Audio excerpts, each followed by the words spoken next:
Hello, everybody, and welcome to the Sorting Hat Podcast, a show where everything and anything can and will be sorted into the various houses of Hogwarts. I, as always, am your host, Michael Barryte, joined by my co-host, Brice. All right, sir. I'm actually going to need you to step back behind that line. As you can see here, it's about an hour and 45-minute wait until the podcast actually starts. Oh, but I have a fast pass. Oh, I'm so sorry. Can I just see that? Yeah. All right. All right, go right through. All right, thank you. I'll be single ridering later. Okay. And ladies, we are. Slide to Michael's DM if you want to ride this.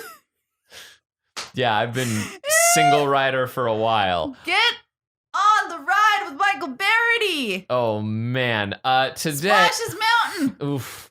Today, we are joined by Sara Brown, comedian and major nerd in Los Angeles. Welcome to the pod. Thank you for having me at the happiest podcast on earth. That's right. Today, we are going to be sorting Disneyland rides. Those are the rides in the Disneyland park in Anaheim, California. Not to be confused with Disney World. And we are also we're not going to fuck with California Adventure today. No, right? not at Absolutely all. not. You said that like on a moral principle almost. Like I refuse to talk about it. This is reprehensible. California Adventure is dead to me. Wow. Whoa, that's extreme. But at the very start of things, we need to get into what is your love and fascination with Disneyland rides, Sara? Well, first of all, like Disney as like a concept is something that's, deeply ingrained in our little brains from, the moment we're born. Mm-hmm. Right. And the fact that there is a place on earth, which is like, here is this brand that has permeated everything you can think of, come to a place where you are surrounded by it and can interact with it is incredible. Like there's like a whole little just like pod of earth where everything is magic and smiles and manufactured joy. And it's just the American dream, baby.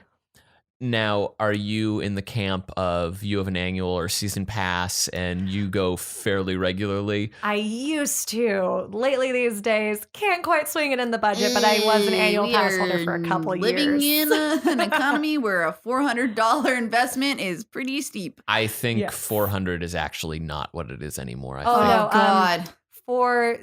Because I did look up an annual pass a couple months ago. I thought, maybe that'd be fun.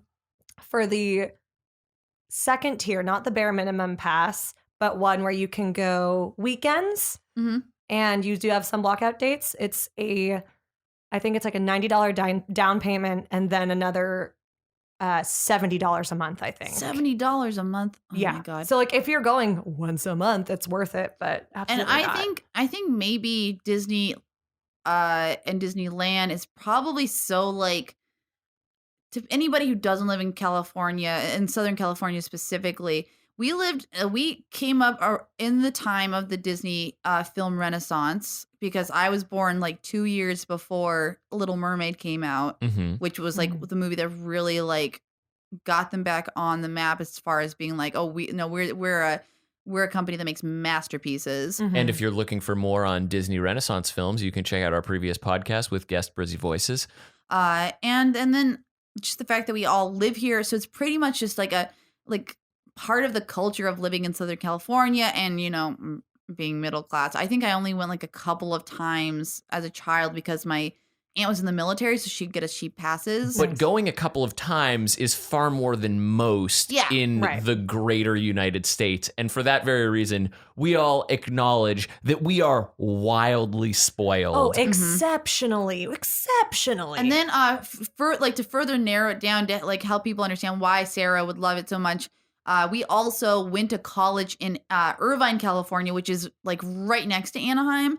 So like there was very much a culture of like that was just something people just would go and do like on weekends after classes. Like you would even just go in the late afternoon. And in fact, I actually worked on resort property, not in the park itself, but in one of the stores in the downtown district, which one of the perks of working there is you get to get in for free. And then so my boyfriend, who also worked inside the park, and other people I know, Disneyland becomes this cultural thing where when you can get in for free, when you are lucky enough to do so, you just go all the time. And if you think about all of like the thousands of employees that Disneyland has that go all the time for free, like, yeah, it becomes this huge like cornerstone of social life in Southern California. Yeah. So like you would go to Disneyland and you would just see your friends working, which is like probably not the experience for the vast majority of people.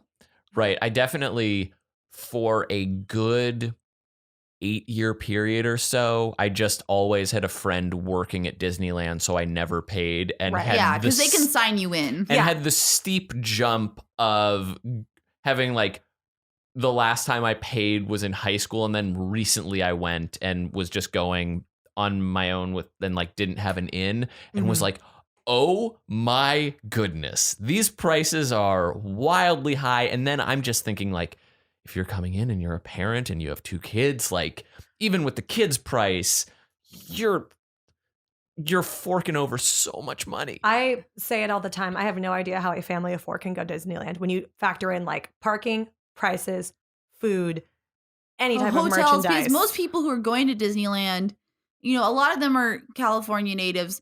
But then, like, if you're not going to be there for one night. Like, if you're going to Disneyland from another state, you're making the investment of, we're going to be here for 2 or 3 nights. God damn, it's expensive. Like, oh, God.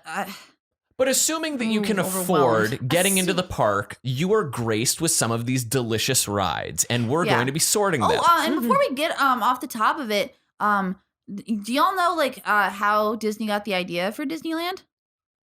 Yeah. He was at Griffith Park in Los Angeles. He was at their famous old-fashioned carousel. Yes, and he was sitting there on a bench watching his kids ride it, and was like, "There's just something about this that's great." And then like that was his eureka moment. At the park today, I think they took the bench he was sitting at, and it's actually in the park now, right? It is. So yeah, the Walt's bench, as it's colloquially called, is on Main Street, USA in Disneyland. It is in the same hall as Great Moments with Mr. Lincoln. Hell yeah! Which we'll get to. Is it called Great Moments with Mr. Lincoln? Yes. We don't have the Hall of Presidents, Correct. right? Hall of Presidents is in Disney World. But another thing that's gonna have Trump in it, you guys. Oh, we can go there. When he was looking at his daughters on the carousel from the bench, he said, "I wish there was a way that families could all enjoy something together," which is, I think, something that's great about Disneyland rides, is that instead of like Six Flags, where it's all mostly roller coasters, Disneyland rides were intended to be accessible for more people, for young children and parents, which is why they don't have a ton of like big, crazy thrill rides. So that's why I'm thinking we should start there with the carousel that they have. Yeah. And that is it in Fantasyland? It's in Fantasyland. Oh, if you've never been to King Disneyland, Arthur's carousel. If you've never been to Disneyland, they section out the park as though you're going through different stories, essentially, right? Or different like environments. Yes. And what are they? So you have Main Street, USA up at the front, and then if you're when you go into the center, there's like a statue of Walt and Mickey. There is Sleeping Beauty's castle, and then if you are going clockwise, like the spokes of a wheel, you have Adventureland, Frontierland, Fantasyland, Mickey's Toontown, and Tomorrowland. And then starting January 2018, you're going to have Star Wars Land back behind Frontierland. And wait, is the French Quarter its own land, or is that part of? Yes, I'm so sorry. I forgot too. You're right. There is New Orleans Square, which is behind Adventureland, and then there is Critter Country. So I did miss 2. Oh, and Toontown, right? Is that Toontown, Mickey's Toontown is behind Fantasyland. Yeah, because those were ones. Because Toontown was tacked on a lot later. That was like a late 80s or early 90s edition. Late 80s, because by the time my parents took me in like 94 or 95, it was there. Okay, cool. So yeah, that's where we're starting off. Yes, so, and we're starting at the carousel in Fantasyland. Yeah, so it's like your standard carousel. If you've ever been on one, you're getting what you think you're going to get. Yeah, there's nothing remarkably magical as far like there's no additional Disney magic, I would argue on that. And it's not Disney themed like horses or anything like that. There is Jingles, we would be remiss to not mention, which is one horse on King Arthur's carousel that supposedly is modeled after, I think it's supposed to be one of the horses in Mary Poppins, so that's like a deep Disney cut. Look at this bitch Jingles coming with the tea on the most fucking obscure ride in the park with the most obscure reference I've ever heard about Disneyland. That's why she's here. Yeah. Yep, here for those deep Disney cuts. Oh my God. Yeah, there is Jingles. So there's that's a Mary like the Poppins one horse on the carousel. I didn't know that. Well, that's how it's been explained to me, but the Mary Poppins horses in the movie are all like pastel colors, and none of the horses on this ride are pastel colors. So I don't know if so it's this is just an unconfirmed folklore. Unconfirmed, rumor. but Okay. there is Jingles. That's like the one special thing that It makes has a this- name. Yeah. Just the fact there's like one specific horse on the carousel that has a name is bonkers. But it does like, that just sounds like Disney. Like they would Right. have something that specific.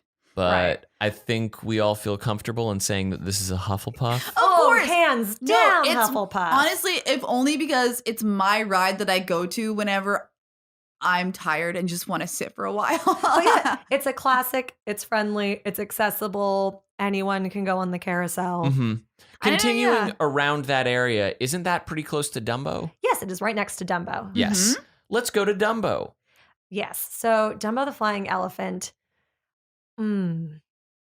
That's actually kinda- one of my earliest memories Is of being Yeah. on Dumbo? is being on Dumbo. I was a tyke of a kid at Mhm. that point, and yeah, I just remember it like that sort of soaring sensation. It's not for those who are unfamiliar, it's similar to the carousel except it's aerial. Yeah. Yes. Not the mermaid. Yeah, But- you're literally sitting inside a hollowed out Dumbo. Then there's a whole Mhm. bunch of them, and they kind of just lift off the ground, like maybe like to a second story height, and then you Sure. just kind of go up. Do you go up and down also? Yeah, a there's little like bit? a handle that you can use to lift and lower your you elephants. can. Oh, And- I think so. Yes, I believe 'cause so. here's a Read Brice secret. I am terrified of heights. Really? I didn't know that. And so terrified. And so as a child, I never would let my parents take me on, or my grandparents or my mom take me on that ride. So I've never been on the Dumbo ride. I've never been on the Dumbo ride. Field trip. No, well, because at this point, I don't think I'd be scared of it, but I also feel like it might be kind of like when you told me you saw the Goonies as an adult and you didn't get it. Mm. I feel like that's going to be my experience, but I'm willing to try it out. I'm open-minded, but I've never experienced the Dumbo ride. And I've been to Disneyland now, like at least like 7 or 8 times. It's also very interesting because, and this is shifting into Tomorrowland for a moment, but there's that rocket ride Yeah. that is essentially just Dumbo. Oh, hands down But with the same. rockets. Just it's space the same themed. thing. It's like, it's just space themed. I don't want to feel emasculated on this on this elephant ride. I'd better get over to the manly rocket ship ride. But going back to Dumbo, I would then both Dumbo and Astro. No, it's not the Astro Orbiter is the one in Tomorrowland. I would argue that then those are both Gryffindor because you are choosing how high or how low you go. There's like a sense of self-determination in it that I think Mhm. separates it from the And, you know, carousel Hufflepuff. Dumbo is a hard Gryffindor character type if there ever was one, like overcoming adversity Mhm. and like proving everyone wrong and being brave. yeah, Yeah. and you have to be brave watching that movie because that psychedelic trip in the middle is so that terrified me crazy. as a child. Yes. Also has one of the most some of the most racist characters in Oh, it. does that have the crows? That's the movie with the crows. Oh yeah, Right? Yeah. Hey, Problematic. boy. Just in case you didn't know, Walt Disney had some questionable politics. Oh, hands down, my love of Disneyland as a concept does not extend to hero worship of the man. Honestly, I mean, Continuing who am I on. to say? I love H.P. Lovecraft. He wrote entire poems that were just like talking about how ethnic minorities were as terrifying as his Lovecraftian monsters. Oh no, He was a huge racist. All of our Fun heroes are racist stuff. and monsters. Speaking still on racism, this transitions us across the park to Splash Mountain with Song of the South. Oh, yeah, because a lot of people don't know that Splash Mountain, which is like a log flume ride, right? correct. Yeah, it's the log ride. Is based on a movie called Song of the South, Yes, which is about a happy slave Mhm. telling stories about life in the South through animal parables. The framework of it in and of itself is racist. The stories within this anthology Yeah. tale, Mhm. less racist. I don't know, because the thing is Disney for a while tried to pretend like they never made it. It was they pulled it from circulation. Scrubbed it entirely. Weirdly though, because they had a hit song from it, which you can't just like you can't stop people from remembering Yes, Zippity Doo Zippity Doo-Dah is one of like the classic Disney songs that everyone thinks of. So, what they did do, because it was in the vault, you could not get it. I do remember though they included clips from it in their Disney sing-along anthologies. If you ever had those as a child, they were basically they would just take all the hits from Disney movies or like the Merry Melodies. Is that what the That sounds right. They would take those and it was just an anthology of the music that you could sing along to. They would have the lyrics and they had Zippity Doodah on there and it was just this happy slave character. I don't remember what his name is. And I always was like, oh, Uncle Remus, right? Yeah. That sounds right. And I'd always be like, who is this? Like he's rad as hell, but who is this? Because I hadn't learned about American slavery yet. Right. I think they should just release it. I mean, it's better, not necessarily release it, but they shouldn't make it so hard to understand, to know more about it. I believe it was Warner Brothers who released a handful of cartoons and then they posted the text up front being at the time that this was made, this was how things were. These are not our current views. We're very sorry. I was just about to bring that up, which is that instead of censoring them, they said they acknowledged it. They said this is something that we made. This reflects the attitudes of the time, which are completely inappropriate and unacceptable now. And I think you're right. I think Disney should do the same and say, instead of pretending they didn't do this extremely tasteless and awful thing. Well, especially because we're all talking about it. We know that it's a thing. Yeah. And so for them to sweep it under the rug only makes them seem more guilty. Not being guilty, but even more just they don't want to take responsibility for things. And I think... So this is kind of me. I'll try to not get too political or controversial about it, but I think it might also be part of the knee-jerk reaction of, and trust me, I'm not somebody who's an asshole about it, but I do think to a certain extent we've gotten into a part of our culture where we basically say, no, we're not going to talk about this thing that we're uncomfortable about because it might be triggering for people. And I think to a certain extent, I think we're just very confused about how to navigate that sort of thing. Sure. And my opinion is we need to talk about these things, but we have to always make sure we carefully contextualize and frame it as this is not right. But we don't want to forget that this happened because that's how this can happen again is if we don't talk about it. Right. So honestly, at Splash Mountain, there are no slave characters. It's all animals. It's all puppet animatronics. But I will say there is a part of the ride that alludes to a very racist part of the story. There's only one part of the story that I remember. Is it the tar baby? Oh, it's okay. So there's a certain point where the bad guys in the story are trying to trick the rabbit. Right. So I think what it is they want him to fall into the briar bush.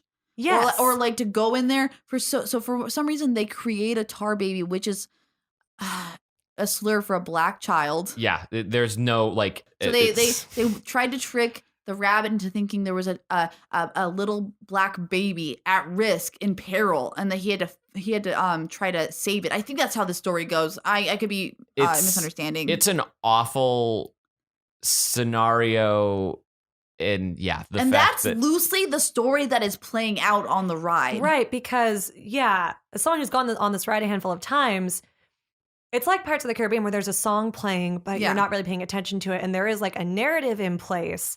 So I'm trying to remember. They keep it very abstract, so you don't have to worry about it too much. What you're talking about, there's always talk of the laughing place, which is where they're trying to get him to go, and then there's the moment where the ride gets dark, and it's the rabbit's wife saying please don't go to the rabbit place, and the briars that you're mentioning are all around the big drop of the ride. Yeah, because they try to make him fall into the briar and die. I don't remember all the exact things, but yeah. Well, that's the whole thing is that Brer Fox and Brer Bear are always trying to kill and eat Brer Rabbit. Yeah. Yeah, it's that simple. Predators trying to catch the omnivore, and they're goofy and wacky, right? But then there is that weird, dark, racist undertone, unrelated but also related.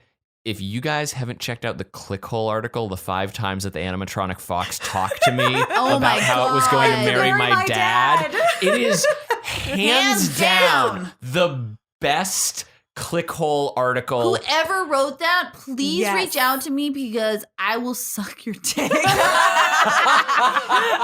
earned it. Like, Yes, it's so good. it is head and shoulders above, like, no offense to any of the clickhole articles, but it, like, really frustrates me that your names are not Not on it, yeah. attached because I want to find you on No, Twitter. it's the same Yes. with Reductress. I know they just don't want to take away from the satires. They don't usually put names But it's on some of them. so funny. Oh, so good. I won't, No, I won't spoil anything. Just Go read it. search Go for that read on it. Clickhole. I laugh every time I read it. Like, Yes. guttural. Like, I'm to the point of crying if I read it out loud. It's Yes, so it's funny. so extremely good. On top of it, I think when you linked me to it, I read it while I was extremely high. Okay, so for this ride though, this is of note. There are a few rides in the park where you have your photo taken, like at at the most thrilling part of the thrill ride, because this is a log flume. I was terrified to ride it. I think I rode it like once or twice as a child, and then I refused to until I was an adult, and I started being like, I need to face my fears. So you'll take it right as you drop on the biggest drop of the ride. And that's probably the first ride in the park that really popularized the photo taking trend. Yes.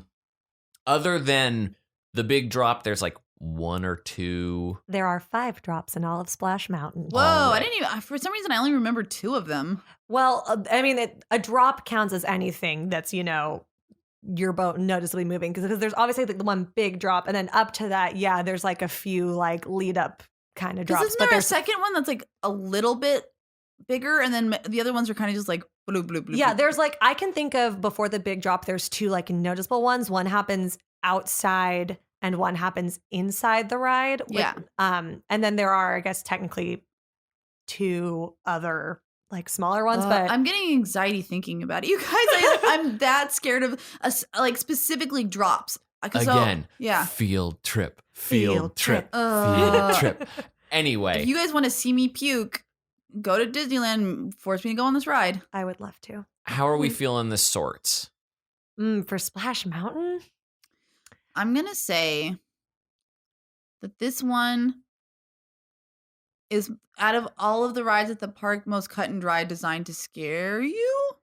Yes. And not in a fun way. It's like supposed to just be like, actually be thrilling. Like actually like make your, like kick in your fight or flight response with that huge ass drop at the end. Right. Sure. And then the story is very melodrama. Yeah. So very much like, but like you don't really know what the moral is because they're Ambiguous. obscuring it. So this one's hard. Maybe like Gryffindor, because you come out like the hero's journey ends with him surviving. That is where I'm leaning. Yeah. I think so, because I think because it's not like a story of friendship saving the day, so I don't think it's Hufflepuff, and it's not a particularly intellectually engaging ride, so I would count out Ravenclaw too. But So it's either a Slytherin or a Gryffindor. or a Gryffindor. But I think more of Gryffindor, because I think, the whole hero's journey element of Like it. you survived and like everyone. Yeah. So I'm gonna say this is a Gryffindor ride, just off my gut. I feel Sure. good about it being a Gryffindor ride. Sticking around in that area, do we want to just sort Big Thunder Mountain? Yes, the Yeah, hell wildest yeah. ride in the wilderness. Give This us is the one- lowdown on Yeah, it. give us the lowdown. So, Big Thunder Mountain Railroad is another thrill type ride. It is a roller coaster. You're in little mine cars, and you go through a little western town. You go through like mountains and hills, and at one point you go through a mine shaft where dynamite explodes. So it's definitely a thrill ride. Yeah, as it's much the as it's the Disneyland does most, those. like for a long time, it was the closest to like a traditional roller coaster at the park. Yeah. Mhm, until Space Mountain. This is the one that people complain about the most, like it hurting their back and stuff, because it's very much like the herky jerky of like a classic roller coaster. Ooh, I would think that honor goes to the Matterhorn, but we'll get there Oh yeah, later. for sure. Yeah. Any of the old ones. Yeah, I think with the design of it, because there aren't like designated seat spots, I Yeah. don't recall. So you can slide around a little bit. Big Thunder Mountain Railroad is a traditional roller coaster where you've got a bench with 2 people in a lap bar that comes down. Matterhorn used to be in like the bobsled style where there was no seat distinction, but now there are. But Big Thunder Mountain's like a traditional railroad, side by side seats with a lap bar. Am I thinking of the correct ride, that this is the one that if you look at a certain thing in a certain time, it fucks you up? Oh, I'm so thrilled you brought up the goat. Yeah, Watch the Goat is like the big, again, like Jingles the horse. Nothing physically happens. So the idea of this, for those of you who aren't familiar, is it's in the outdoor portion of the ride before you get to the shaft with the dynamite. You go up this steep incline that you drop, and it's like a curve. But on the top of this mountain, there is a goat chewing a stick of dynamite. And Disney lore is that if you turn and keep your head focused on the goat as you go down this curve, you feel a whiplash effect greater than you otherwise would. Oh, so it just intensifies the experience? There's no like Easter egg, like the goat doesn't start dancing and like. Oh, no, for some reason I thought that like you would like trip out or like feel just like something, like you would just be like overwhelmed or high for a second. You suddenly have a spiritual experience. That's what I thought. No, I thought it was something much bigger than that. No, it's really just to, as Sarah was saying, intensify the sort of thrust of the ride. Yeah. Gotcha. As it hurtles across the side. So if I want to trip out on that ride, I got to take the mushrooms. Yeah. Okay, cool. Right. God, that would be the worst idea in the world, to take mushrooms and go to Disneyland. Oh, absolutely not. No. I think my God. this one also is a Gryffindor.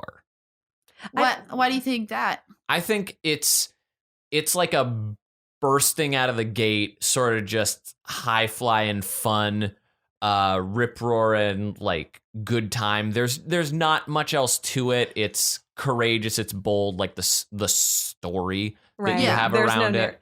It's funny, although categorizing this as a Gryffindor almost makes me want to retroactively make Splash Mountain a Slytherin, because Splash Mountain's like idea of narrative and like the conceptual fear, you're like doesn't stand up next to Big Thunder Mountains, which is just like go fast, big sounds. Well, I mean, I will disagree with you ultimately that it's a Slytherin, that ride. But that does at least like make me think, oh yeah, for sure this is a Gryffindor. Yeah. Because like, yeah, you're just like a brave mine worker. Although I will say it's very irresponsible. They let the dynamite out enough to go off, and a goat could chew on it. A goat's not going to hurt itself if it eats dynamite. I mean, well, I can't say that. I'm not a veterinarian. I can't be good for a goat. No. I don't think anybody should be eating dynamite, and I will say that's a strong opinion. I will controversial hot take. We feeling good on a Gryffindor on that? Oh yeah, I think so. All right. Shall we stick around roughly in that area? Would it make more sense to go to the Haunted Mansion? That's what I was about to bring up. Haunted Mansion. It's funny that we talk about rides intended to scare, because for the longest time I refused to go on the Haunted Mansion because I'm a super big baby. I don't like horror anything. Oh. I assumed Haunted Mansion would be super scary, so I didn't go on that ride till I was at least 15 or 16. That rules. I heard, and maybe this is apocryphal, and you can maybe help me confirm or deny. I heard in the original iteration of the ride that it was actually a very different experience, and there were reports from the people who were like some of the first people to go on the ride that it was too scary, and they had to remodel it to make it like scale it back so children would not be as frightened to go on it. The original concept for Haunted Mansion, and boy, I wish I had like reread this article. It was supposed to be intentionally like a walk through like Museum of Oddities kind of freak show thing. Oh, like a Ripley's sort of thing? Yeah, it was supposed to be like a walk through attraction that got reimagined into like the seated like people mover attraction that it is today. And I can't speak for like originally how spooky it was compared to now, but you're right in that what Haunted Mansion is today isn't always what it was imagined to be. I will say out of a lot of these rides that were not originally tied to a movie, this one had one of the clearest through lines for me in terms of I could understand the narrative that was happening in the ride. Because we should Eddie Murphy is a realtor, and he's trying. Here's my thing: we're gonna get to Pirates of the Caribbean. I think, and I will die on this hill. If Johnny Depp gets to be in the Pirates ride, they need to put Eddie Murphy in the Haunted Mansion ride. Thank you, honey. There are dead people in the backyard. There are dead people in the front yard. Have you seen the Haunted Mansion? Are you quoting the Haunted Mansion at me? I've never seen it, but again, I have watched the Haunted Mansion. Oh my God. It is man. not great, but there are some elements in it that are pretty entertaining. Oh my Wallace God, Shawn dude. is a ghost in there that is like has far too much screen time. I remember seeing the movie. That was like what, 2001? It was God, but you around just there. know it would be so great. It would ruin the ride. Just There- to have- if Eddie Murphy was just there in the middle of it, all of a sudden, There like, was- get out of this house. There was It's talk. haunted. There was talk for so long that Guillermo del Toro was going to be Yes. doing a remake of the Haunted Mansion, and it was going to revolve Yes. around the Hatbox Ghost, which was We an can talk effect about the Hatbox that Ghost. was originally brought in, but then they couldn't get it to work. The basic bit was that its head would appear on its body and then appear in the hat box that it was holding. Right. That they couldn't pull off the technology, but there is video from like when the park first opened that it's there, and then Yeah. it was pulled for presumably technical reasons. Yeah. But then more recently, it's back in the park. within the last year or so, They figured The out the Hatbox- hat box? yeah, the Hatbox Ghost is now in the ride, and it's the same. And I'm going to sound kind of like dumb because I don't super know how it gets, but it's like more of like a issue of projection now. Yeah. It's not Oh, okay. intended in the spirit the original Hatbox Ghost was supposed to be. Because I think presented, but, originally yeah, within things last were year, using a lot of Hatbox Ghost is back. scrims, and now Yes. Disney has really leaned into, and not to my liking, if I'm being completely honest, a lot more projection-based Yeah. effects, and Yeah. that is how the Hatbox Ghost is done. The dancers in the Haunted Mansion still are that good old-fashioned scrim reflection technology. I don't know why, but for some reason, the dancing hall scene in the Haunted Mansion is one of my favorite things anywhere ever. Really?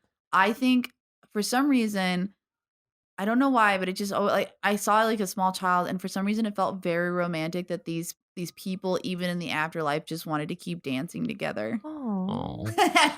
It is also worth noting we actually haven't really explained what the Haunted Mansion Oh, ride sure. is. Let's- If let's- So you're back gonna on stand. The line itself is like designed to look like a cemetery, so you have like some fun novelty headstones to read while you wait. Yeah, this ride is one of the best theming, I think, Oh, of it's any so ride good. anywhere. When you enter the mansion, you first have to take the elevator. Do they call it an elevator? What do they call No, it? they call it an elevator, but Okay. but is the room stretching, or is it just your So imagination? you get crowded into this giant elevator contraption that can hold like 70 people or Oh something. yeah, they cram it on in. And it's basically taking you down. It's taking you down, right? Correct. Yeah.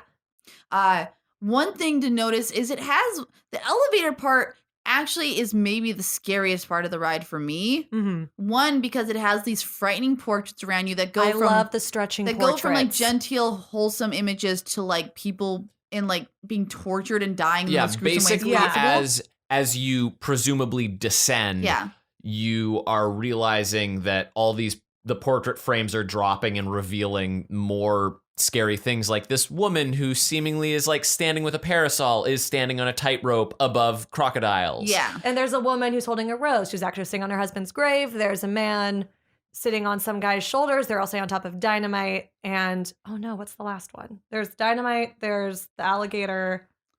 You're gonna get your ears pulled if you don't do this. Oh, I We're gonna know. take your This is Mickey's the away. worst day of they're my all entire life. scary. Yeah, but that's not the part that Quicksand and dynamite. They're two different there we things. go. There we go. That's not the part that I think is the scariest, because this is the part of the ride that has a simulation of what looks like an actual death or murder in it. Oh, I was so hoping you were going to bring this up. Whereas the rest of the ride, everything is very cartoonish in the way that it portrays death or dying or ghosts. This one has at the very end, there's a spooky narrator that's like, you have to try to find your way out, and then this thunder crack happens, and Well, it's but of course there's always It's my my way. and then the ceiling of the elevator disappears, and you can see a body that's been hung.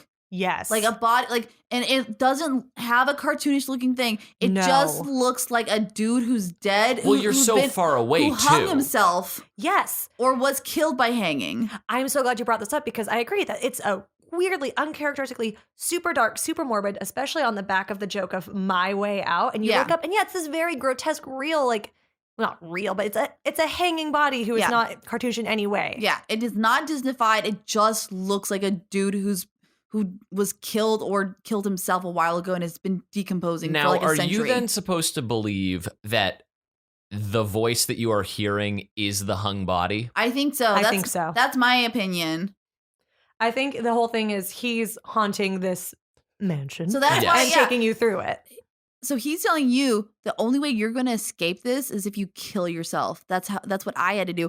But the fucked up thing is he's still there. He didn't get out even in death. Well, because I think evidence to that point is the whole line in Haunted Mansion is there's 999 happy haunts, but there's room for one more, which is you. You're supposed to die.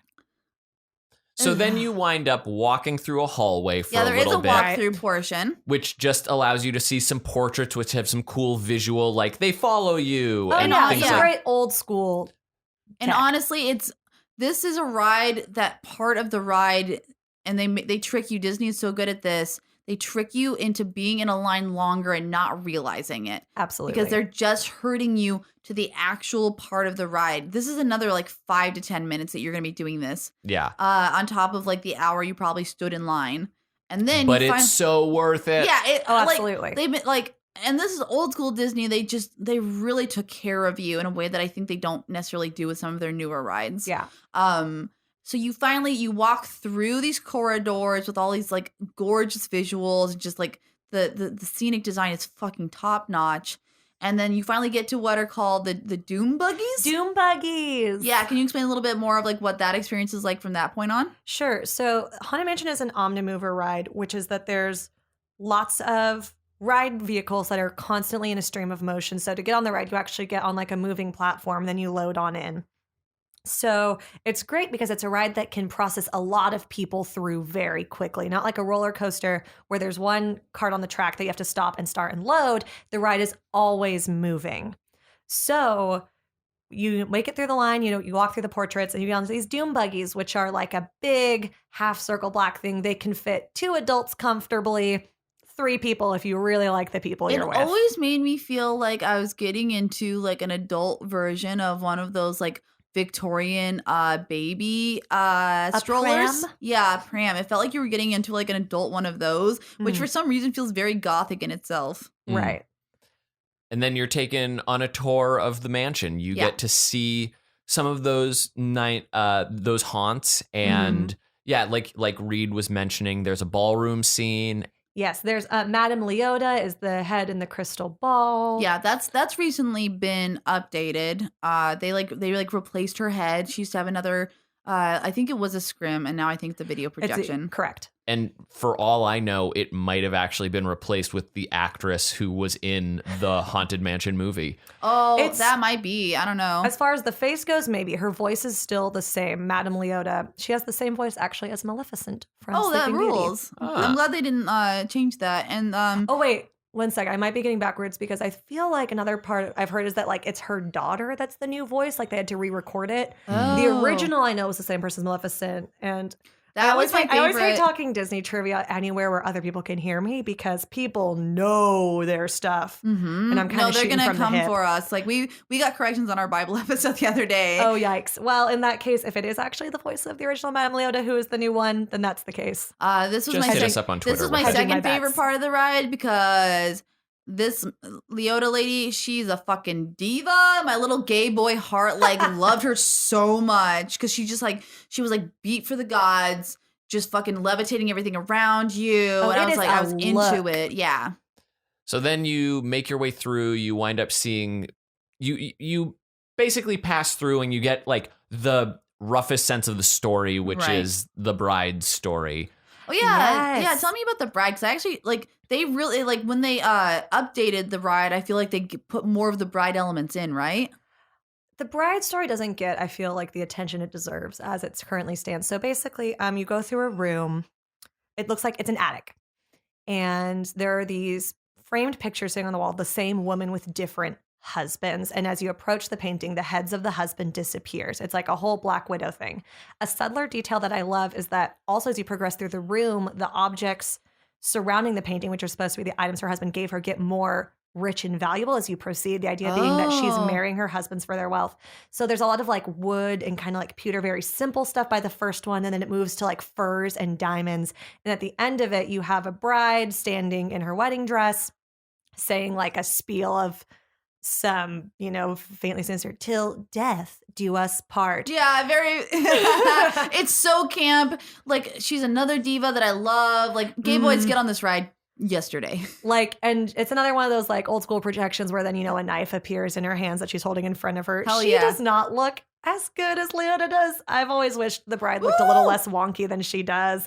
Like, because she's projected onto like a doll, like her face doesn't look three-dimensional in any respect. It's a little. She is also the last thing that, like, the last impression you get of the ride, right? Well, when you're leaving? She's the last thing you see as you exit, but in between that attic and leaving, you get the graveyard. And the new Hatbox Ghost, because when they put Hatbox Ghost back in, he is right after the bride. Then you tip backwards and descend, and then you go through the graveyard. And this is like the big finale. They pull out all the stops. It's so jaunty and wonderful. Yeah. Yes, you've got the signature song, Grim Grinning Ghosts. And those are sung by barbershop quartet who are like they're just like busts of like statues, right? Like almost like mausoleum style busts. With their faces, like they have like video projection again, just singing the song. But it's like one of the most immersive rides, and like this is the moment. Like you can't look in any direction, except for maybe directly up, and not have some like special, like beautiful attention to detail. Like it's a feast for the eyes. Yeah, I've been on this ride dozens of times, and I swear I still find little details in the graveyard scene that I had never noticed before. And this brings us about to the end of the ride, right after the graveyard. Oh wait, my favorite part. You have hitchhiking ghosts. The hitchhiking ghosts. Oh god, look, it's so cheesy. Like, cause in the Doom buggies, you ride like just in pairs, right? You're supposed to. Yeah. And then there's this mirror effect where you see some hitchhiking ghosts and you're told, beware hitchhiking ghosts. And a ghost will follow you home. And so as you go past, you'll see these mirrors that you can see, and sitting right between you is a ghost. And they're just like these hobo tramps style ghosts who are hitching a ride. Yeah. After that, again, keep in mind if you have any mobility challenges, that this is a ride that does not stop at any point. And I'm always I have trouble getting off of this ride sometimes. Because you just wind up on a treadmill. Yeah. Let's say boring note. Like they do have Doom buggy specifically made to be like not wheelchair accessible, but more easy to load in and out of. And they do slow down the track for those. Okay, cool. But I always wondered. But like if you don't expressly ask for one that's more mobility sensitive, then you better step to it. I will say Disney's really good. Also, if you do have any of those sort of challenges, you can just tell them and they accommodate you really well. Yep, just go to City Hall. You don't have to have a doctor's note. You don't have to have anything. All you have to do is ask. So is it worth sorting this as it is in its current state, or are we also going to be sorting the Nightmare Before Christmas iteration that takes over? Because from September basically until December. Correct. Which is the only time of the year I ever go, so I hardly ever get to see the Haunted Mansion. The Haunted Mansion becomes Nightmare Before Christmasized, which I would argue devalues the ride. Oh, hands down. It is so fun. I only don't like it because it looks so cheap, you guys. Right. It really does feel like cardboard cutouts were brought and just like placed over items. If we sort it later, also, they did the same thing with It's a Small World. It's just like they were like, we're doing this on a budget, honey, but they don't need to because they're fucking Disney. They're one of the most rich corporations in the fucking world. They're charging you over $100 to come gawk at this shit. At least you can do is throw some glitter on it, bitch. See, I've got different thoughts on Small World and Small World Holiday, but I agree that I have never spoken to a single human being who genuinely prefers Haunted Mansion Holiday over regular Haunted Mansion. And I think because what we love about Haunted Mansion is this super rich like lore and narrative that's very original and created for this thing. And in general, I just don't like it when they just slapped licensing over an existing ride. I am looking at you, Guardians of the Galaxy Tower of Terror. Woo! So yeah, for those unfamiliar, during that handful of end of year months, Haunted Mansion becomes taken over by A Nightmare Before Christmas, which like it's so loosely done. I would just argue that I'm split on this, and I know you're probably going to have a stance on it, Reed. Mhm. Now, do you feel that it's Hufflepuff or Slytherin? Like this iteration of the ride? Because it's one or the other. And it's probably Hufflepuff for the like presentation, but Slytherin for the marketing and like, hey, Hot Topic kids. Yeah, I'm going to say it's a Slytherin because it was entirely motivated to sell merchandise. Yeah, I wouldn't say it's Hufflepuff because Hufflepuffs are hardworking and not afraid of toil. No one put any effort into this. You're right. Literally up until maybe 2 or 3 years ago, Sally, the most arguably recognizable character in the movie after Jack, was not included in the ride until maybe 2 or 3 years ago. And it was my biggest gripe. That, and even then, like, she's busted. Like none of them even look good. The only one who looks good is the floating dog in the Zero in like a hallway, and you can barely see him. So he could be a Monet. Oh wait, sorry. Sally was in the ride. She is. There's like this weird tiny. She's the bride in the original Haunted Mansion, and then she is Sally in the Holiday. That she is like this tiny little like Barbie doll size thing that says "Hurry back" as you're leaving. Yeah, but that was her only presence in the ride, and then.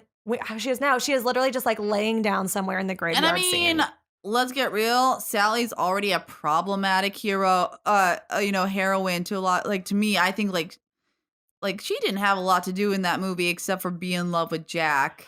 Oh, this is a story for another podcast. I think she has more agency than we're giving her credit for because we see her trying to escape her like abusive like doctor. Oh, true. Host dad. But I don't like it when women are only strong or courageous because they're escaping like abuse from a man. Correct. I think that inherently is problematic itself. Not to get too heavy on the Disneyland episode, but I think she falls into the same camp as like Belle does in Beauty and the Beast, which is like all of her strength comes in escaping one man to fall in love with another. It's like because these are men writing characters for women, so I'm gonna put that iteration of the ride into separate Slytherin. Separate podcast. But for the original one, I'm going to say it's a Hufflepuff ride because, like you said, so much attention to detail.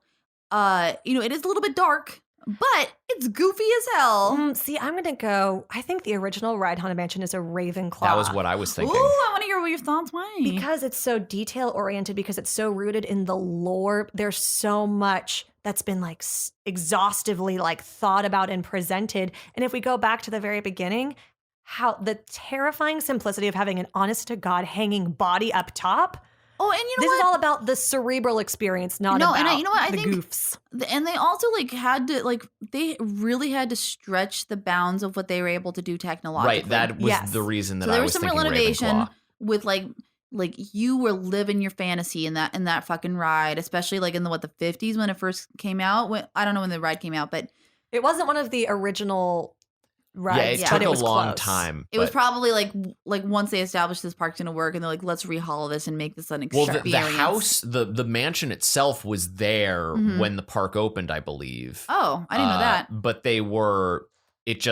they had to make it all work, and it was every hurdle. It was like a second wave of rides, and it was in that wave, I believe. Can we talk about how, just like talking about like the opening, the original Mickey mascot costume is more terrifying than anything that will ever be. Nightmare fuel. Like, I'm sorry that like podcasts are a visual medium. Highly recommend you Google original Mickey Disneyland costume because I have trouble sleeping tonight. All of the head characters were absolutely awful until. But going off of that visual component and going back to the like, oh damn, check out this graveyard reveal moment. Let's talk about Pirates of the Caribbean which has a similar sort of large reveal with its sea battle. Yes. Oh yeah, and this one I think this one even maybe goes even further in terms of like you're gonna live your fantasy because this one puts you in the fucking boat, honey. Yes. Oh, I also love the theming on Pirates of the Caribbean. Quick anecdotal narrative. My mom took my brother and I to Disneyland when I was about 8 years old. I love this sort of stuff. My brother is not really like a theme park kind of guy. Never was, even as a kid. The one ride he wanted to ride was Pirates of the Caribbean. I was an 8-year-old with a deathly fear of skeletons.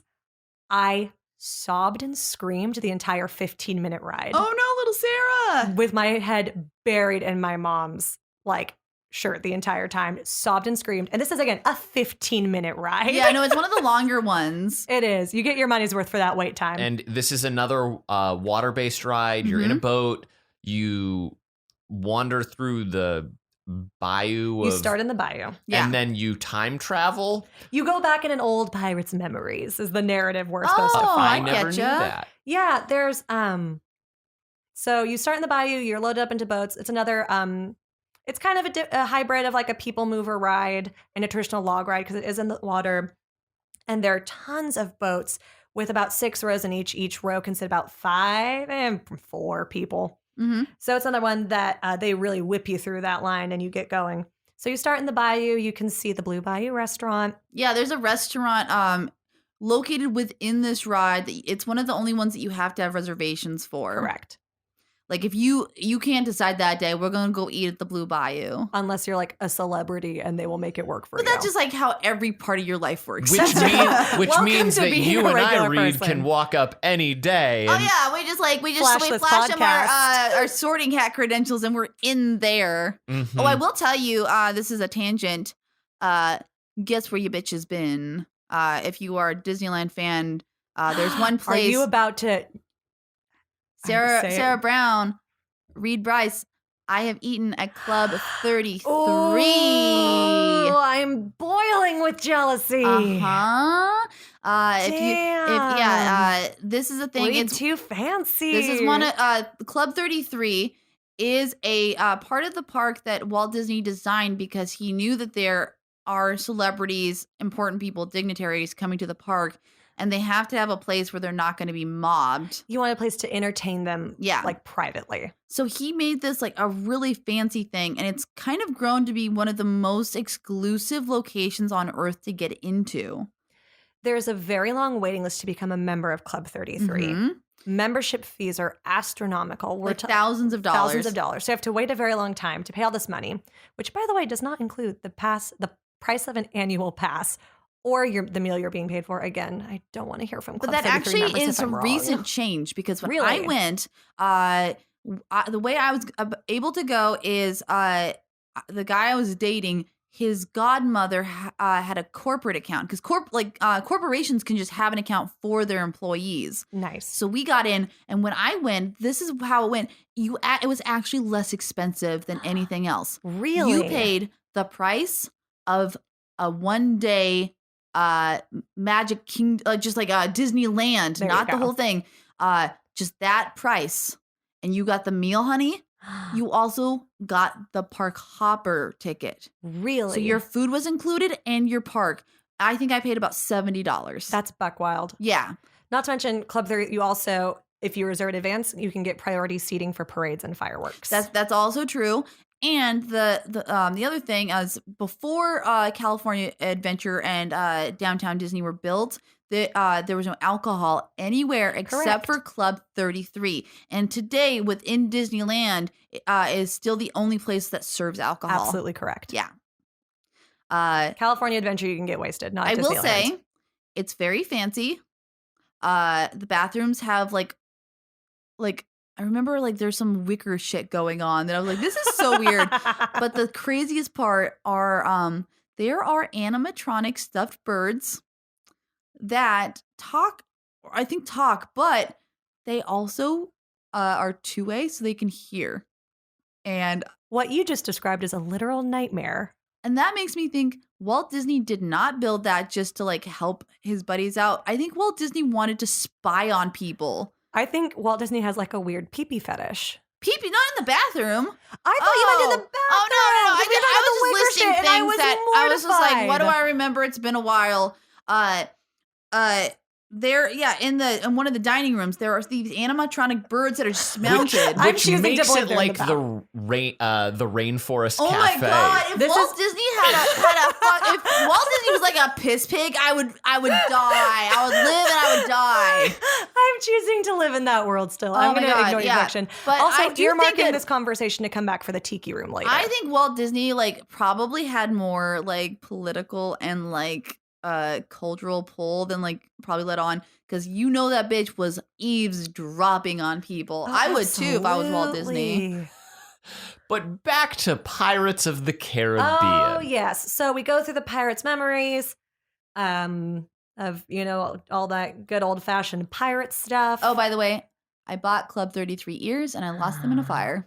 Oh. You can't get merchandise unless you're Yeah, like, you can't dining there. just buy. Gotcha. all right. Sorry. Okay, so go back So to yeah, the ride. you go through the Pirates memories. There are a couple of like dips in this ride. It is a little more active of a ride. Mhm. Yeah. You've got just like vignette moments of like a skeleton in a storm, like guiding a Yes. ship or Oh, yeah, my piles favorite- of gold. My favorite part is one of the earlier ones, I think, where you're driving through the middle of two ships fighting each other. Yes. Well, we're getting to that. We're getting to sorry, that. sorry. So you've got those 2 points. You've also got in the jail. Or is that after? Jail's at the end. That's so at we the go end. so first you go through the dip, you see the skeleton in the storm, you see like the pirate bar scene, you see the pirate laying in his bed next to the room with all of the riches. And this is another thing I'd be remiss if I didn't mention. Mhm.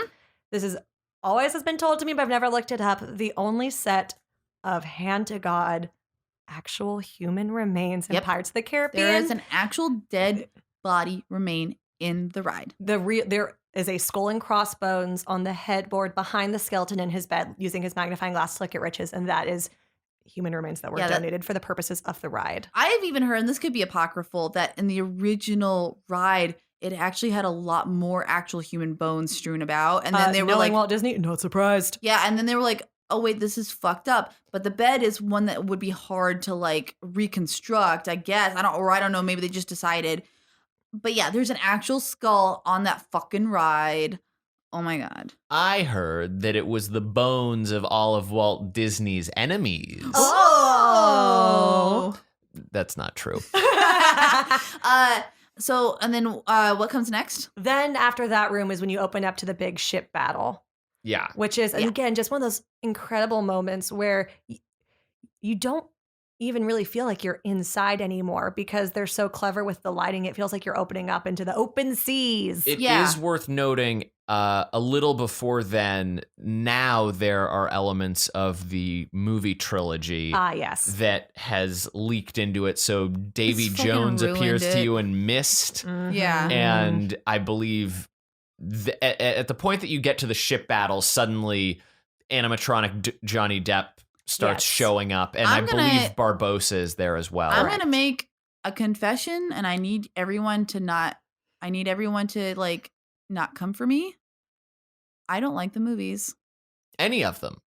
Not even the first? I've only seen part of the first one, and I got fucking bored, and I stopped watching. I would encourage you to watch the first one again from start to finish because it is quite fun. The first one's really good. The next, what, 12? How many are there now? There have been 4 additional sequels after the first, and I have seen all of them. Honestly, I've if seen I the want to second see, one. if I want to see Johnny Depp drunk, I can just go to his house. Here's the thing. Here is the thing. Friend of the show. Here is the thing. You don't watch that movie for Johnny Depp. You watch that movie for Jeffrey Rush because Jeffrey Rush is exceptional as Captain Barbossa. And they is. ruined him in the 5th movie. I stuck around for him. Why are there 5 movies? Because they make money. But I was like, the one saving grace is going to be that Jeffrey Rush is in the 5th one. And like they everything they did was undercutting his character. And it's it made hard me for me to get into so adventure movies. sad. So it's But just Jeffrey Rush is so good because he plays it as like straightforward pirate as you can get. I don't and know. it's I think so I have devilishly have fun. an anti-pirate bias. I don't like I don't like pirates and I don't like ninjas. I Whenever forgot anyone's like talking Your about town was raided by pirates. my mother was killed by a pirate. Ugh. There's No, a but- constant vendetta. But I liked the original one just because it was so campy. It was another ride that had its own lore and it had its own sense of culture to it that again then got reskinned to fit a licensed product. There's some Well, there's some and weird elements have been just removed because of political correctness. Oh, for sure. Oh, of course, we were talking about after the big ship battle, you go into the pirate town. This is the one part of the ride where I did stop crying briefly because it's human beings, not skeletons. It's like this thriving, pirate town, but they're also like raiding and pillaging, I think. And there is a scene of that was originally pirates chasing women. Mhm. You see like a town with like open doors, and it's just 2 animatronics on a circular track of like pirates chasing women around, which people got upset over. People said that's gross. So to rectify this problem, Disney just swapped those bad boys around. So now all the women are chasing pirates, except for there's one still pirate chasing a woman, but it's women chasing pirates around their own weird. homes. Is the burning menorah thing true? It is not. Well, I'll explain. What Rita's referring to is in the same scene, you're going through the town after there's a pirate bride woman sale, which was also another point that they will be refined. They just announced that they're going to be taking out the pirate bride sale from this scene, but which I also have feelings about, but we'll get there later. You go through and then it's like a city that's on fire, and you can see in the window what people think is a menorah on its side. There is like a candle object there, and I can't speak to this, but it is not a menorah because of the number of candles it is meant to hold. Oh, and okay. the way that they are aligned. I am not the best person to speak on what it is, but I believe it's like there is 10 instead of 8.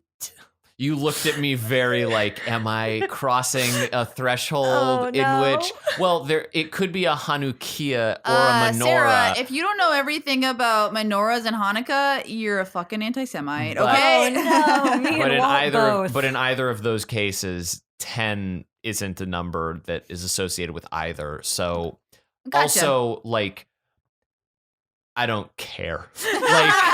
It really, I mean, whatever. So the yeah. object in question is there, which at glance, someone like you and I would think that honestly, does look like a menorah. it would be funnier. I actually think it'd be more offensive if they were like, no, there would never be Jews living in this town. Take this out. Just erase them from the history of the Pirates of the Caribbean.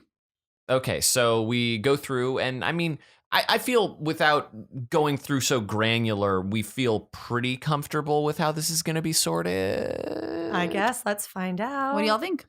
On the count of 3. Actually, I don't even know I guess you guys have a count of 3 because I don't even really know where I would put this one. You know where it's going? Am I the only one? You seem Let's very hear confident. it, Just yeah. fucking say, I dude. feel like it's Gryffindor. Why? I think that this is, again, like similar to Big Thunder Mountain. It's got this real adventure angle to it. It It is in Adventureland. It doesn't necessarily have like a moral attached to it. That's which, because it's about pirates who are glorifying rape, pillaging, and murder. right. Very but I'm- also really quick spin-off. Fun fact. The music in Pirates of the Caribbean, there's a song, Yo-Ho, Pirate's Life for Me, which has lines like, we pillage, we plunder, blah, blah, blah, blah, blah, drink up me hearties, yo-ho. It is intentionally distorted in the ride so you don't think too hard about the lyrics. That's what the ride is very echoey. So those elements are definitely Yeah, I there definitely- and conspicuously trying The to be only covered part up. that you ever actually can hear is "Drink up me, hearty yo-ho." That's the only part I ever remember hearing. Mhm. but I think this is the Slytherin ride really, because it's glorifying rape, pillaging, and murder. Yeah, I feel like it's less of like the full throttled spirit of adventure that Thunder Mountain is. I think it goes more towards the Slytherin side. I'm also holding a historical context to it because Pirates was one of the opening rides, correct? That's true. It was. And Yeah. it was like a real big, like, this is what Disneyland is going to be. Yeah, so, it was Right. the 10 pole of the original opening, I think. So I suppose maybe I'm giving a little bit more credence to the historical significance to Yeah. it. And like, also you can look at it as like, this was the catalyst for an entire new franchise of films for Right. Disney. But I regardless of your stance on them. if we're looking at the bigger picture, I also think it's kind of gross in the way that like Disney very much is like we're only as good. Your rides are only as good as the amount of Intellectual merchandise property that you can get. So yeah. the way Same that as The Nightmare Before yeah, Christmas. they very much like they just shoehorn Johnny Depp's character I in. see. It's Mhm. not they didn't do, in my opinion, a very good job of integrating him into the existing story of the ride. Yeah. And also, his animatronic is a lot different looking than all the other ones, and it creeps me out. Oh yeah, his is very fluid and real. Yeah, where the he other get- ones are all casts of essentially. I think it's like there's like 5 or 6 different Because faces. because the original ones are so cartoonish, I'm like, I love it. I buy into it. His is them trying to make it photorealistic, and then it gets uncanny valley, and so I don't like You it. took the words out of my mouth. So I say Slytherin. Okay. Yeah, I go Slytherin. I'm willing to cave on that. Should we keep going like in the same direction, and then we would be getting into Indiana Jones? Is that the next big ride? Moving deeper into Indiana or into Adventureland would be Indiana Jones, because I was wrong. Pirates of the Caribbean is in New Orleans Square. Yeah. So yeah, Indiana Jones would be up next. Indiana Jones is such a good ride. It is so good. It's also the most breaking downness ride. It's the ride that like and maybe it's just my luck. I've been stuck on it. It's the ride that like they've just had to turn me away, or that I've been on it and it's broken down. This is another ride that like Haunted Mansion has such a good atmosphere when you're in line. Oh yeah. This one is keeping you entertained almost the entire time. You're entering it's the Temple of the Third Eye, I believe. Yeah. Mm-hmm. And so you're wandering through this wonderful temple that like just going up to it, you are awed. Yeah. And then you get to go inside and the walls are all cool, and there are various moments where you can like pull on a lever or like you happen to half of those effects, if not all of those effects, are like broken now. Oh, though. for sure. It's been so much For sure. But they exist in the lore. That and like the tiles on the floor. Indiana Jones is not a Disney-owned property, It is is a Lucasfilm property, so now it is Disney owned. Oh, but at the time that it was built, it wasn't, right? No, it wasn't. So at the time that it was built, was it the only ride in the park that was not? There's also Star Tours. Okay, and Star Tours. And I guess Captain EO would not necessarily be canon either. Captain Right, EO. and Captain EO, that was through Francis Ford Coppola But yeah, and Michael it was Jackson. like one of the few like odd rides that was not affiliated with Disney in any way. Right. Yeah. It referenced an outside world. One thing I remember at the opening, and like now I guess you can probably just look it up online. There's a secret language, like the hieroglyphics are scattered Ooh. throughout the ride. And when it first opened, I remember they actually gave you a key for it, so you could you could read the different things on the ride. Oh, that's awesome. Yeah, Gonna go look for one of those. that's why on eBay. you see these things. They actually have a meaning to them that you can decrypt. And I also love that it's one of the rides that like gives you like a film at the beginning before, and it's one of my favorite of the introductory films in the park. Yeah, which is like their entertaining way of making sure that you put on a seatbelt and don't try to jump out of the ride vehicle. Yeah, and John Rhys Davies is reprising his role as Sala, I believe. So good. Mm-hmm. So when you get to the actual ride, you're going to be getting into a Jeep, right? Mhm. Correct. Yeah, and like it probably fits like 6 or 7 people. It's another one where the Jeeps are pretty big. There's another one. There's about 5 rows, and you can comfortably fit at least 4 people. Oh, I on misremembered. those.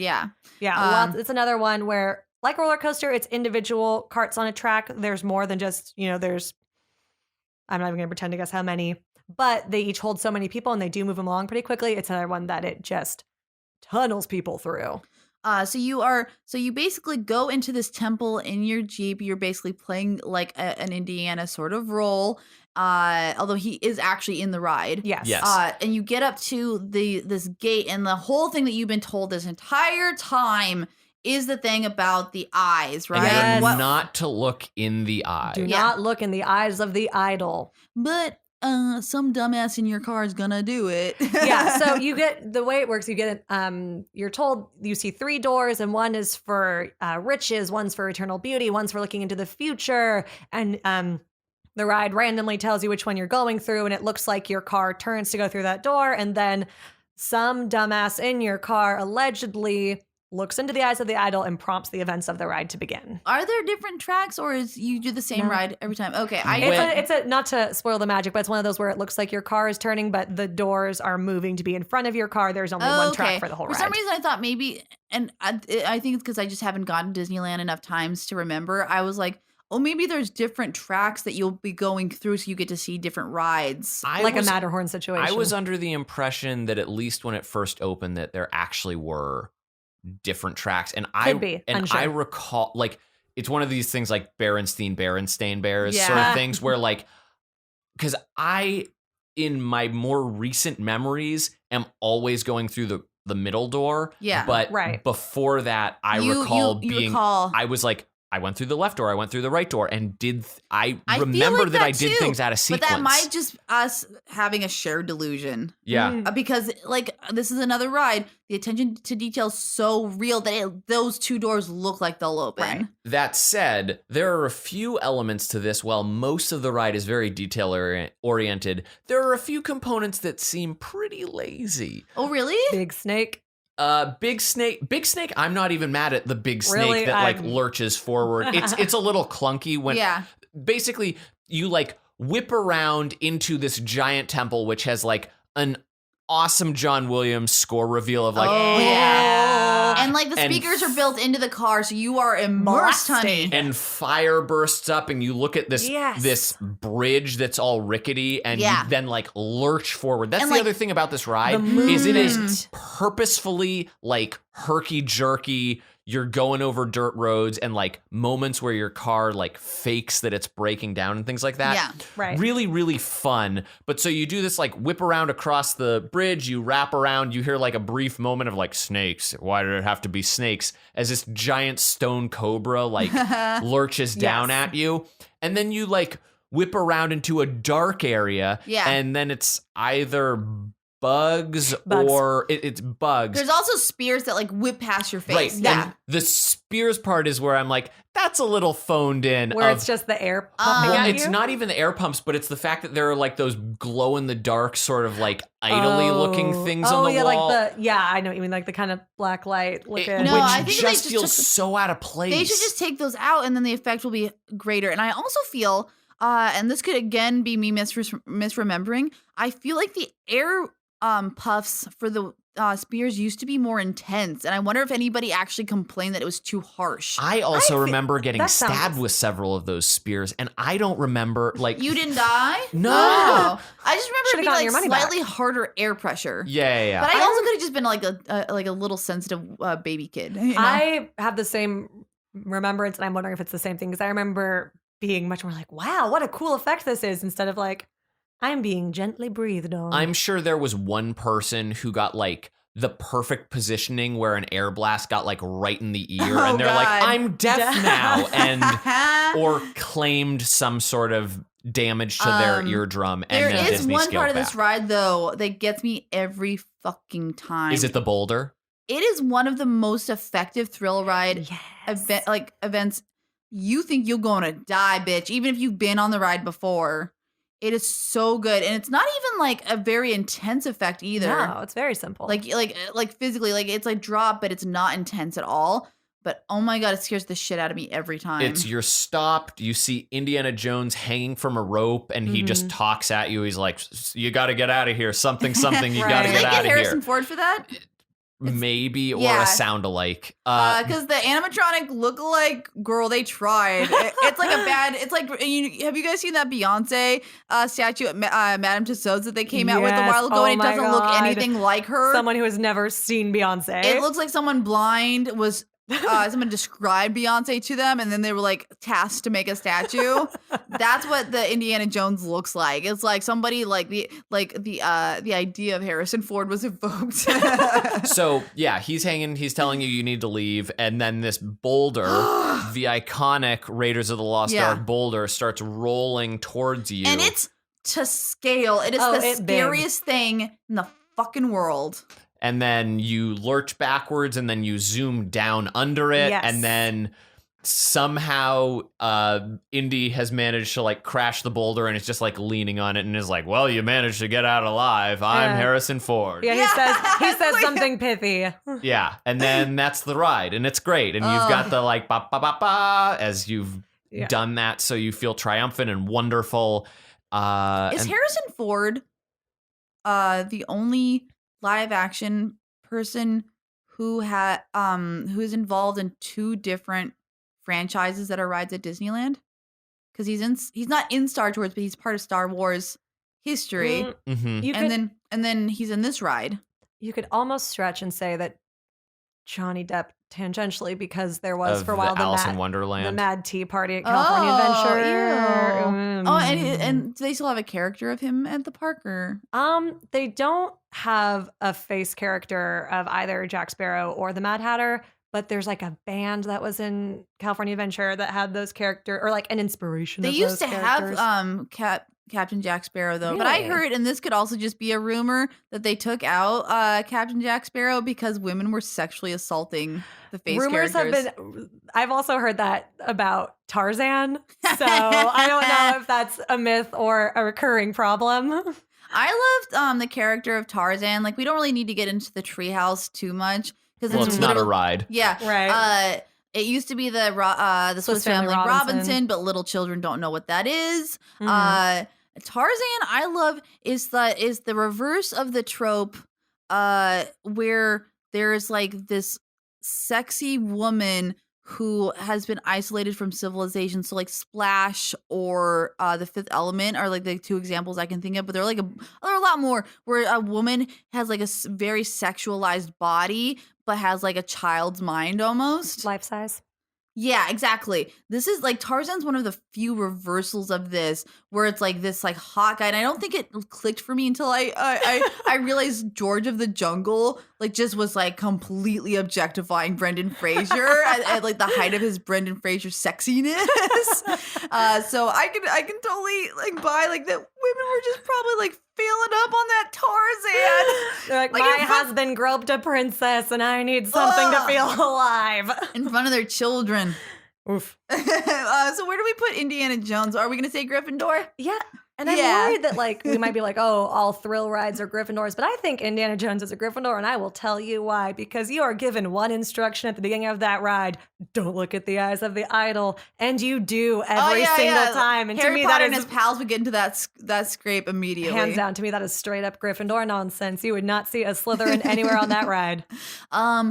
From there, we missed the Jungle Cruise. Jungle Cruise is technically we're good because Jungle Cruise is between the entrance to Adventureland and Indiana Jones. Jungle Okay. Cruise is next. And I would say we can probably put Jungle Cruise and the Tiki Room in the same genre of exceptionally goofy ride. Yeah. It's a Hufflepuff. Hufflepuff. If you've Do never we been need any more? on Yeah. in either of them, they are very much the ride that you go on when your feet hurt. You need to chill, but you still want to be entertained. The Jungle Cruise is like you are literally just on a little motorized boat, and you have a tour guide Who take- provides skipper. dad jokes. Yeah, dad jokes out the wazoo, and you go through like just basically dioramas of like what Animatronic of animals. parts of the jungle. You get to see like a hippopotamus charge your boat. I love the hippos. Mhm. You get to see like some like baby lions eating a zebra, so it gets a little graphic Mhm. there. It's but it's like your standard. And the Tiki Room is the weirdest thing that I've ever The experienced. Tiki Room has a special place in my heart. So going back to Walt and his birds, the original concept for the Tiki Room is that Walt wanted to be a restaurant with real life birds inside. And people kindly pointed out to him that you cannot have an animal that flies and shits in the same place you serve I people bet he was food. like, I bet you at some point there is a memo where Walt's like, can we design a live bird that doesn't shit? Can we create a parrot that does not have a butthole? What about little diapers Yeah. for birds?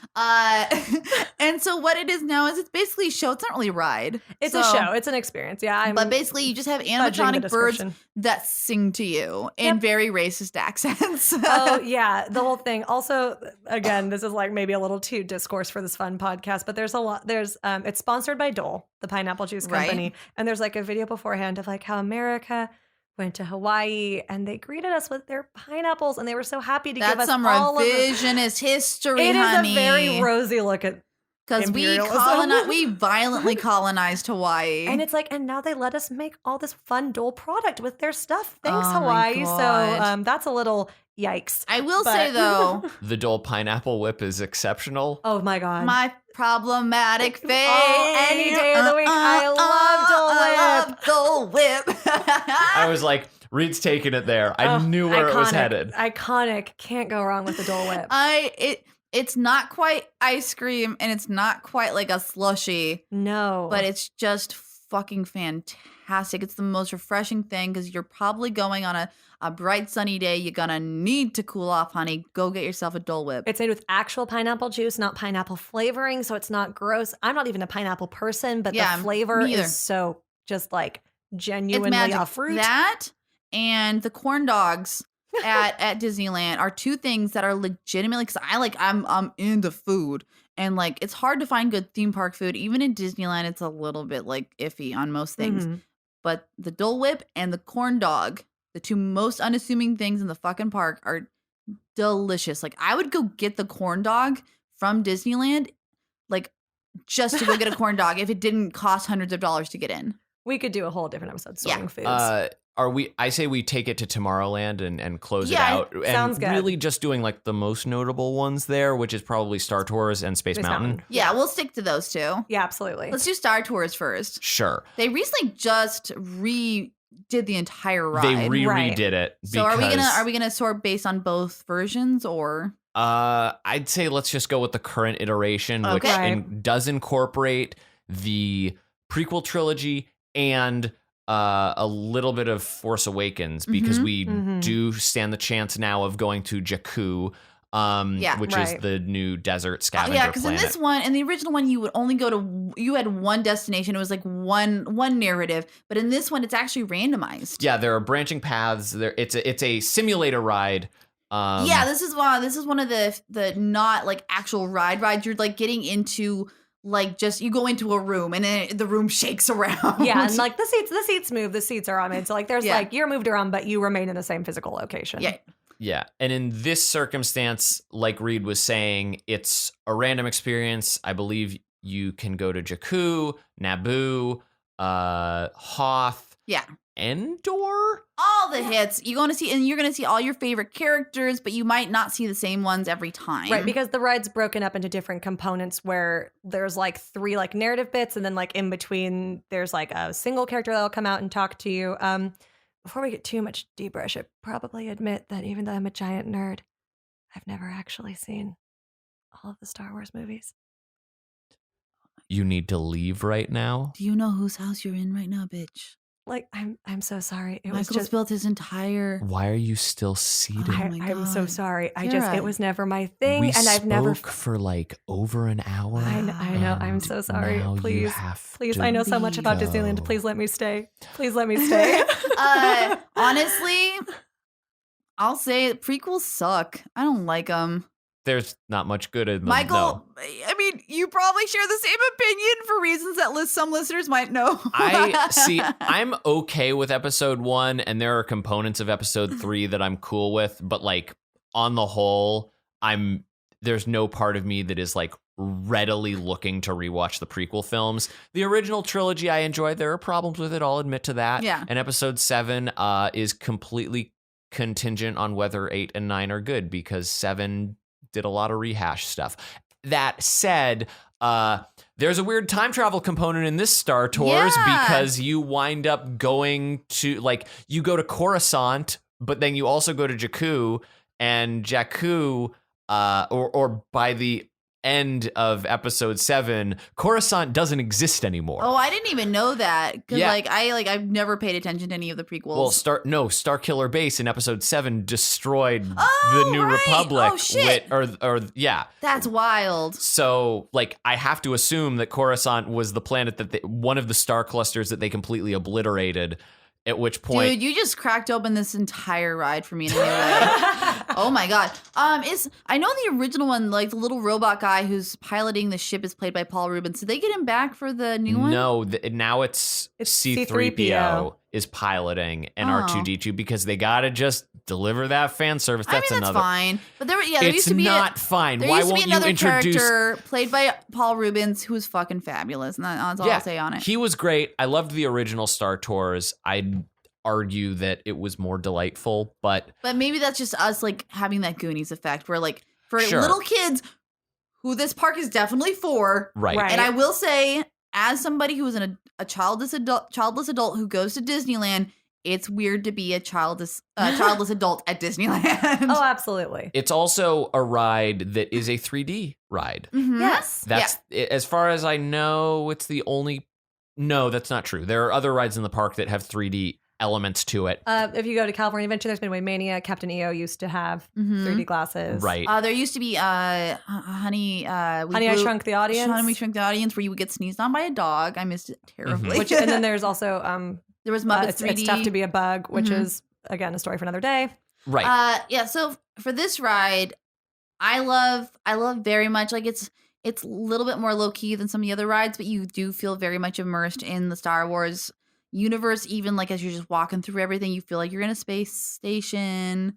Like there's like relics of the franchise that you could just gawk at. Mhm. Overall, where do we think we put this one? I feel like it's a Ravenclaw. What are your reasons? One, Ravenclaws just get that sci-fi fantasy like Okay, slant on Any them. nerd bent, we're going that Yeah, way. I do think this is a big nerd ride. But also the like RNG component to it paired with the random number generation of like you Sure. could go of one of three, like, it's all branching paths. So like every time, like statistically, we get 4 million combinations or whatever dumb number that they'd probably Yeah. tout Not when to they first mention- reveal it. Yeah, not to mention like, we're going to make you feel like this is a thrill ride by the simple act of moving your seats, which is like a very smart way to Right. solve a problem. Very efficient, yeah. Yeah, and then because like you wind up in a hallway that has like multiple simulator rides all going at the Right. same time. Yeah. It's not, a single system or anything like that. So there's an efficiency there. And so it's got like a conveyor belt level to it, and it also ends very tactfully in a gift shop, which could be a Slytherin component, but I feel Yeah, like right. that just like here to here to here, like you get the full Star Wars experience. Yeah, and also there's a gift shop attached to almost every ride, so it's Yeah. not a big deal. Yeah. No, I definitely agree. Okay, And then, for our finale, of course, we move on to maybe the singular reason, in my opinion, to go to Disneyland. I think it's the most iconic ride.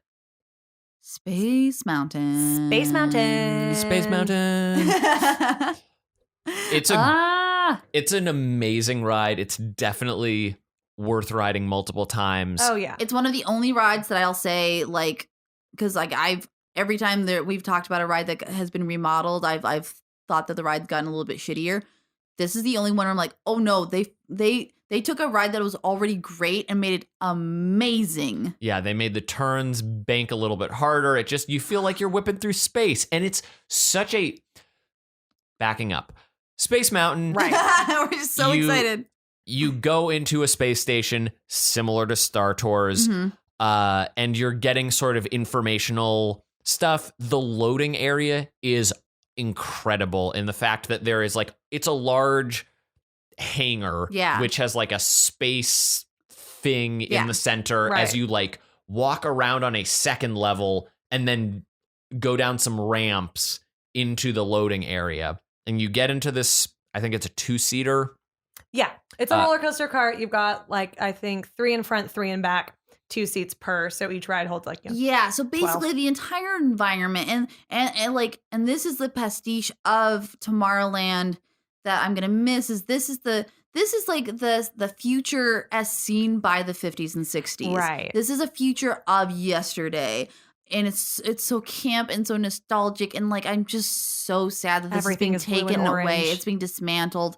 I get why it's happening, but like honestly, Tomorrowland used to be so fucking cool. There used to be did you ever notice that they used to have planters where they would have food, like food plants Yes. growing up? You would have strawberries and stuff just like in shrubs, because they were like, in the future, this is how cities will be built. with everything being edible and efficient. Yeah, There's still some edible They're like, stuff in the around cities, Tomorrowland. we'll be so efficient with our space that like you can just go and harvest food as you're walking to work. If Yes. only that were true. Oh God. It was a very utopian view Yeah. for sure. But yeah, Space Mountain is a roller coaster that is entirely in the dark. In the dark. Yes. And I think, and maybe I love this ride personally so much because it was the first ride that is legitimately thrilling that I wasn't scared and I wasn't feeling, and I didn't have anxiety. Like if I go on roller coasters afterwards, I'll have an anxiety attack. Oh, It's like that bad. I don't get any of the good like adrenaline rush. right. But this was the first one that like I was like, I get it. I get why people love this, and I wanted to immediately go ride it again. I agree with you. I think it's one of those rides that the second you get off, you want to go right back on. It's another one I didn't ride for a long time because I thought it would be really scary, but it's not. It's so clever. The theming is so good. I'm also about to blow your mind which is that everyone thinks that Space Mountain is this big thrill ride.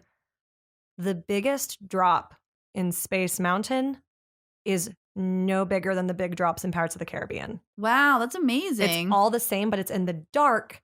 And the way they like move you and like twist the tracks, you feel like you're going fast and on this crazy thrill ride when really it's like a pretty mild experience, just enhanced with the power of this great space theme. And because you have a little bit of sensory deprivation. Right. The score is fucking amazing. Again, you have these Yes. speakers built in around you, I think on every seat, right? Yeah. So like it's like right there. You are completely immersed in this entire experience. Just beautiful score. This is another one that they will like redo at Halloween time. Ghost To Galaxy. be like, and it's fine. It's just got like Yeah. spooky faces There was at you. a period where they changed the score at some point, didn't they? Are you talking about the Red Hot Chili Peppers moment? There was a Red Hot Chili Peppers moment, but yeah, there's a Red Hot Chili Peppers iteration of this particular ride. Yep, some but limited time magic for you. But I thought like before they redid it, there was like a 60s kind of surf rock thing going on, and now it's Could be, but I don't remember. and now it's less that. If I do find this 60s surf rock theme, it'll be playing right here.